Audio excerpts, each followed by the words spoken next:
বাংলাদেশি সাংবাদিকদের অনুরোধে হংকংয়ের নারী media manager Smita Chhetri press কনফারেন্সের জন্য কথা বলছেন হংকং ব্যাটার বাবর হায়াতের সাথে। 2014 সালে যে দলটা বাংলাদেশকে হারিয়েছিল সেই দলের একজন বলেই বাবরের প্রতি বাংলাদেশি সাংবাদিকদের আগ্রহ ছিল। তার সাথে কথা বলে স্মৃতি জানালেন, আপনাদের আবদার পূরণ হবে, তবে সেটা বাবরের ব্যাটিং প্র্যাকটিস শেষ হওয়ার পর। তাতে অবশ্য কারো তেমন অভিযোগ থাকার কথা না।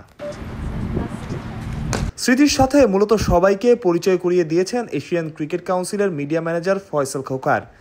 স্মিতা অবশ্য হংকংয়ের অনুশীলনে বাংলাদেশের আগ্রহ দেখে খানিকটা অবাকই হয়েছেন। খুব স্বাভাবিকভাবেই তাদের অত গ্ল্যামার নাই। বাংলাদেশের সাথে প্রথম ম্যাচ বলেই এই বাংলার সাংবাদিকদের তাদের ঘিরে আগ্রহ বেশি।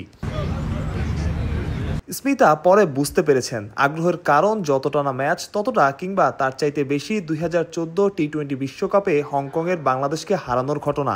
খুব স্বাভাবিক ব্যাপারটা, তবুও তার কাছে অবাক হওয়া হয়তো স্বাভাবিক না। তাকে আরও অবাক মনে হলো যখন তিনি শুনলেন 2014 সালে বাংলাদেশকে হারিয়েছিল হংকং।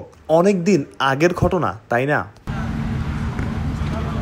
হংকং নামে ভারে অত বড় দল না হলেও অনুশীলনে তারা কোনো কমতিই রাখছে না। টেকনোলজির ব্যবহারেও তারা কম যায় না। অনুশীলনের পরে যা কাজে লাগবে অ্যানালাইসিসে। শুধুই কি তাই, এশিয়া কাপের জন্য স্পেশালিস্ট কোচও নিয়োগ দিয়েছে হংকং, সেটাও বাংলাদেশের সাবেক ট্রেনার মারিও ভিল্লাভারায়ান। প্রযুক্তি থেকে শুরু করে কোচিং প্যানেল সবকিছুই যেন 100-তে 100। বাদ যায়নি হয়তো গুরুত্বপূর্ণ কিছুই। হংকংকে যতই ছোট করে দেখা হোক, সেই সুযোগ বোধহয় ম্যাচে দেবে না দলটা। এক এক দেশের এক এক কালচার। টিম ডেভিড, মার্ক চ্যাপম্যানের মতো ক্রিকেটার খেলেছেন এই দলটায়। আপনি তাদের হালকাভাবে নিতে পারবেন তো?